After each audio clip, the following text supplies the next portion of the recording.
Narito po tayo ngayon sa magandang kapaligiran ng bagong gusali ng pamahalaang lungsod ng Tagaytay. Iyan po ang bagong gusali ng pamahalaang lungsod ng magandang Tagaytay. Nakalulula po ang mga magandang makikita rito na nagpapaganda sa kapaligiran ng bagong gusali ng pamahalaang lungsod ng Tagaytay. Yan po ang kapaligiran. Yan po yung mga pine tree. Akala mo po nasa lungsod tayo ng Pino o Bagyo. At ang ating pong yan po yung yan. Bigyan po natin na isa pang pasada ang magandang bagong pamahalaang lungsod ng Tagaytay. At para po sa karagdagang kaalaman kung bakit tinawag na Tagaytay ito, ay mapapansin po ninyo yung metaliko. Yan, isang bata na may hawak na gulok o itak. Ito po naman yung tatay at ang baboy ramo. Nung una pong panahon na ang ating mga kagubatan na hindi pa nasasakop ng mga tao, ay maraming mga baboy ramo at usa sa ating kagubatan. At ito po ang kasaysayan ng Tagaytay.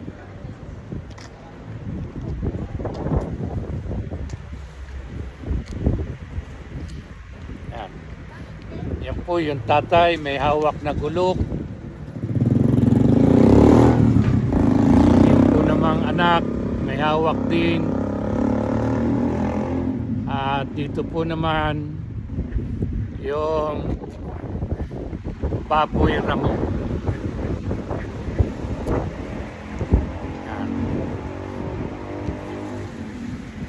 Akyat-akyat po tayo sa makasaysayang na lungsod ng Tagaytay.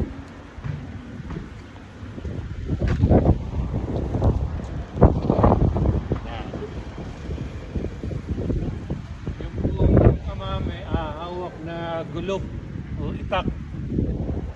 Yung po namang anak may hawak din. Yan nga po yung baboy ramo. Baboy ramo, dahil ang kain nila ay mga damo. Bigyan natin na isa pang sulyap para makita yung baboy ramo.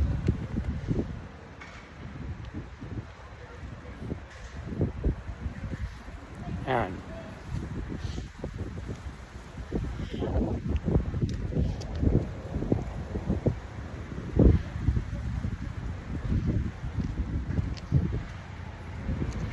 Yan. Ito po yung baboy ramo, yung tatay.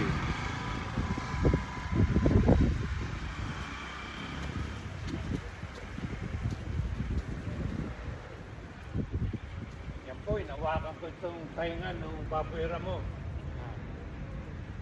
May hawak po yung tatay ng gulok. Yung anak naman nakasama niya. Ang sabi nung makita yung baboy ramo, tagatay, tagatay. Ang ibig sabihin po ay tagain yung baboy ramo. Tagatay, tagatay. At sa saling dila po, sa salitang Tagatay, ay diyan nagsimula at nabuo na ang salitang Tagaytay. Mula po sa salitang Tagatay, Tagatay. At yan po ang classical na pinagmulan ng salitang Tagaytay. Tagatay, tagain mo yung baboy ramo. At yan po ang maipapahagi ko. Marami po ang napupuntang mga tao dito sa Tagaytay ay hindi na po ninyo itatanong kung bakit tinawag na Tagaytay.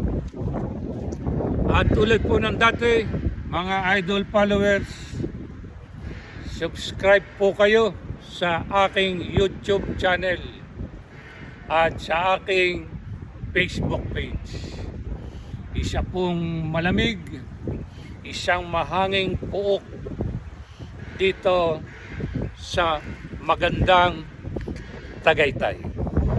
Agsaludo po sa inyo.